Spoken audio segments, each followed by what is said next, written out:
Somewhere in your yard this August, an empty patch of soil is making a decision.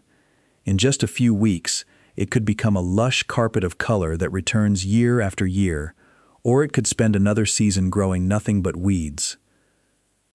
And surprisingly, that decision has very little to do with your soil, and everything to do with what you plant before this month ends. Most homeowners assume spring is the only real planting season. But some of the toughest, fastest-spreading perennials available actually establish best right now, while the soil is still warm and the roots have time to settle in before fall arrives. By the end of this video, you're going to know 11 fast-spreading perennials that thrive when planted in August. You'll know exactly which ones establish quickest in warm soil, which varieties shrug off summer heat and come back stronger every single year, and how planting just a few of these now can save you from buying the same tray of annuals over and over again for years to come. Here's why August specifically matters. The soil is still warm from months of summer sun, which means root systems develop faster than they would in cooler spring soil. That warm soil root development gives perennials a real head start before winter, so instead of struggling to establish alongside spring's unpredictable weather, they spend fall quietly building strength underground. Wait too long, and you lose that window entirely, pushing establishment into next spring and losing an entire year of growth. I'd love to know where you're watching from and what USDA growing zone you're in. Drop it in the comments, because it genuinely helps everyone else watching figure out which of these perennials will thrive in their own climate. Let's get into the list. Number 1. Catmint. Catmint, sold under varieties like Walker's Low, thrives in USDA zones 3 through 8, and it's one of the easiest perennials to establish successfully in August. It grows at a moderate but steady pace, spreading into soft, mounding clumps, roughly 2 to 3 feet wide within a couple of seasons. It blooms from late spring through fall, with soft lavender blue flowers, and it genuinely thrives in full sun with well-drained soil. Drought tolerance here is excellent once established, and pollinators absolutely love it, especially bees. It's also naturally resistant to deer and rabbits, which matters if you've ever watched a flower bed get demolished overnight. American homeowners love catmint because it fills awkward border spaces along walkways and foundations without demanding constant attention. The most common mistake is planting it in rich, heavily amended soil, which actually causes it to flop over instead of holding its shape. One practical tip: give it lean, well-drained soil, and it rewards you with tighter, fuller growth. But the next perennial spreads even faster, and it barely needs any care at all. Number 2. Yarrow. Yarrow thrives in zones 3 through 9, and it's one of the toughest perennials you can plant this month.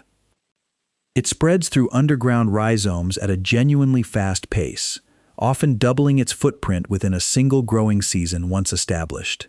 It blooms through summer into early fall, with flat clusters of flowers in white, yellow, or soft pink, depending on the variety, and it demands full sun to perform well. It tolerates poor, rocky soil better than almost anything else on this list, and once established, it barely needs supplemental watering even during intense heat. Pollinators, particularly butterflies, are drawn to it consistently, and deer tend to leave it alone. Homeowners love yarrow because it fills in difficult, sunny areas where other plants struggle, especially near driveways or foundations that bake in reflected heat. The common mistake is overwatering it, which weakens the stems and causes flopping. Plant it, water it in well for the first few weeks, and then largely leave it alone. Most homeowners completely overlook this next one, and it might be the best-looking perennial on this entire list. Number 3. Black-eyed Susan. Black-eyed Susan grows reliably in zones 3 through 9, and August planting gives it plenty of time to root deeply before its first full bloom season next year. It spreads both through self-seeding and gentle clump expansion, filling in bare patches within a season or two. Bloom season runs from midsummer through fall, with cheerful golden yellow petals and dark centers that give the plant its name. It wants full sun and adapts to a wide range of soil types, including soil most other flowers reject. Drought tolerance is strong once roots are established, and it's a genuine pollinator magnet, drawing bees and butterflies in noticeable numbers. It's also fairly deer-resistant compared to more tender flowering perennials. Homeowners love it because it delivers that classic, cheerful American cottage garden look without any fuss. The common mistake is deadheading too aggressively, which actually reduces the self-seeding that helps it fill in naturally over time. Leave some spent blooms in place through fall, and you'll see more volunteers next season. This next one quietly outperforms flowers, costing 3 times as much at the nursery. Number 4, coneflower. Coneflower, most commonly the purple coneflower variety, thrives in zones 3 through 9 and establishes well from an August planting. It spreads gradually through both clump expansion and self-seeding, forming fuller stands over 2 to 3 years. It blooms from summer through early fall, with tall, daisy-like flowers in purple, pink, or white, and it performs best in full sun with well-drained soil. Once established, drought tolerance is excellent, and it's one of the most reliable pollinator plants available, drawing bees, butterflies, and even goldfinches who feed on the seed heads in fall and winter. It also holds up well against deer compared to softer, more tender perennials. Homeowners love coneflower because it provides months of color while requiring almost no maintenance beyond an occasional trim. The common mistake is cutting the plant back too early in fall, which removes the seed heads that feed birds through winter and reduces next year's self-seeded volunteers. Let the seed heads stand until late winter for the best results. But here's where most gardeners accidentally make the wrong choice with the next plant on this list. Number 5, creeping phlox. Creeping phlox thrives in zones 3 through 9, and while it's best known for its explosive spring bloom, August planting gives the roots a full season to establish before that display arrives. This is a true fast-spreading ground cover, forming a dense, low mat that can spread 2 to 3 feet within a couple of seasons. Its bloom season is concentrated in early to mid-spring, when it explodes into a solid carpet of pink, purple, or white flowers, and it thrives in full sun to partial shade with well-drained soil. Drought tolerance is strong once established, though it appreciates consistent moisture during that first fall of establishment. It's not a major pollinator plant compared to others on this list, but it is reliably deer and rabbit resistant thanks to its low, dense growth habit. Homeowners love it for slopes, rock gardens, and areas where mowing is difficult, since it essentially replaces the need for grass in those spots. The common mistake is planting it in heavy shade, where it grows leggy and blooms poorly. One practical tip: give it as much sun as your space allows for the fullest spring display. The next one has a bit of a reputation, and honestly, it's earned it. Number 6, daylily. Daylilies thrive across an enormous range, zones 3 through 9, and they're famous for a reason. Some varieties have naturalized so aggressively along roadsides that they're nicknamed ditch lilies. They spread through clump division at a genuinely fast rate, often needing to be divided every 3 to 4 years just to keep them in bounds. Bloom season runs through summer, with each flower lasting only a day, but the sheer volume of buds keeps the display going for weeks. They tolerate full sun to partial shade and adapt to nearly any soil type. Drought tolerance is outstanding once established, and while they're not a top-tier pollinator plant, bees do visit them regularly. Deer, unfortunately, find them quite tasty, so this is one to watch if deer pressure is high in your area. Homeowners love daylilies because they're nearly indestructible and multiply generously, meaning one planting eventually becomes enough to divide and spread throughout the yard for free. The common mistake is planting them too deep, which delays blooming. One practical tip: keep the crown at soil level, not buried, for the fastest establishment. The final few plants on this list completely transform the difficult areas most homeowners struggle with, starting with this next one. Number 7, bee balm. Bee balm thrives in zones 4 through 9, and it's exactly what its name promises: a serious pollinator draw that also attracts hummingbirds in noticeable numbers. It spreads aggressively through underground rhizomes, easily doubling or tripling its footprint within 2 seasons if left unchecked. Bloom season runs through summer with striking, shaggy flowers in red, pink, or purple, and it performs best in full sun to light shade with consistently moist, well-drained soil. Drought tolerance is moderate, meaning it appreciates more consistent watering than some of the tougher plants earlier on this list. But the pollinator value more than makes up for it, and deer tend to avoid it thanks to its slightly fragrant foliage. Homeowners love bee balm for turning a plain corner of the yard into a genuine hummingbird destination. The common mistake is planting it too close to other perennials, since its aggressive spread will crowd out neighbors within a couple of seasons. One practical tip: give it its own dedicated space, or plant it somewhere you actually want it to take over. Which of these would you plant first? I'm genuinely curious whether people gravitate toward the pollinator powerhouses or the low-maintenance ground coverers. Number 8. Sedum.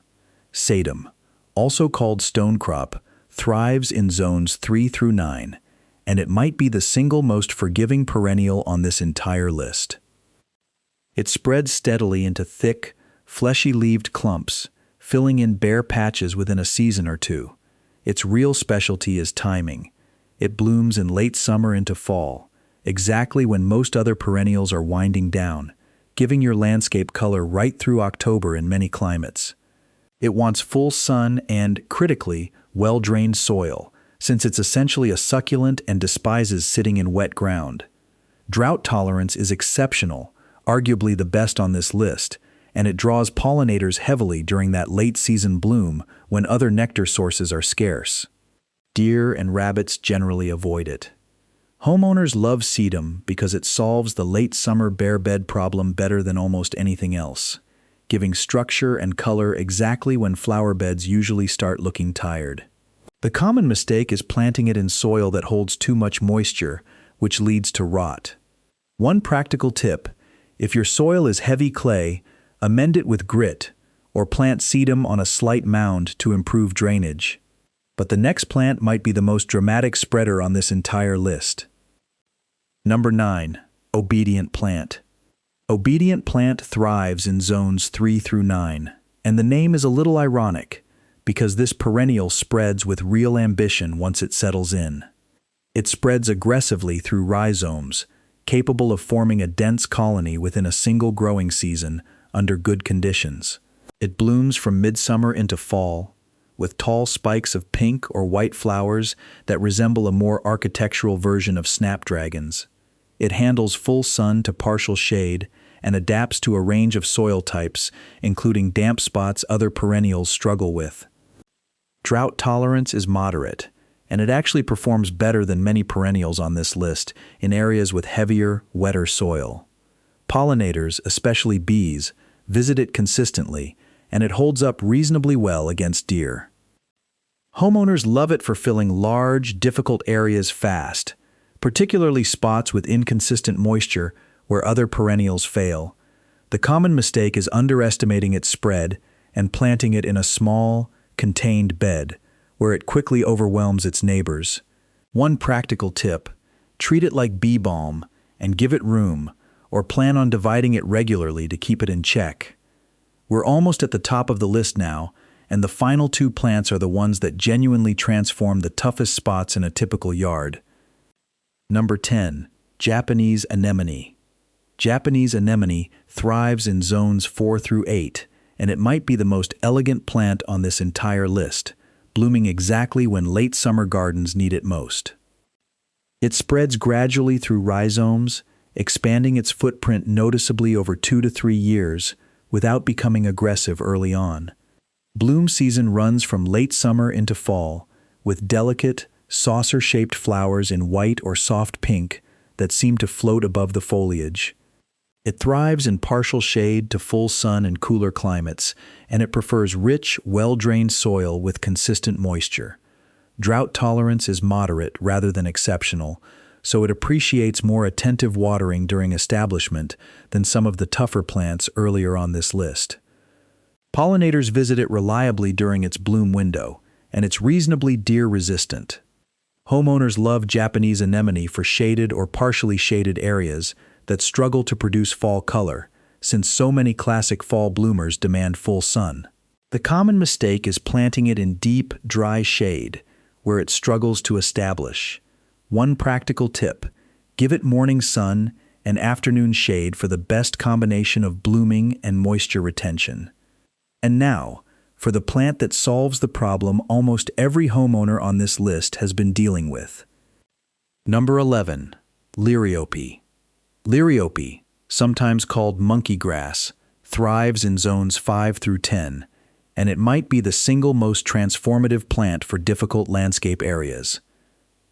It spreads through rhizomes into dense, grass-like clumps, and the running varieties in particular can fill in bare or problem areas remarkably fast, often covering ground within a single season once established. It blooms in late summer with small spikes of purple or white flowers rising above evergreen, strappy foliage that stays attractive through fall and winter in most climates. It tolerates everything from full sun to fairly deep shade, which is rare among perennials, and adapts to nearly any soil type. Drought tolerance is excellent once established, and while it's not a major pollinator plant, it is remarkably deer and rabbit resistant, largely ignored even in areas with heavy browsing pressure. Homeowners love Liriope because it solves the exact problems this entire video started with: bare foundation beds, awkward shady strips along a fence line, patchy areas under trees where grass won't grow. One planting, and within a season or two, those problem spots become a clean, low-maintenance green border that stays attractive across every season.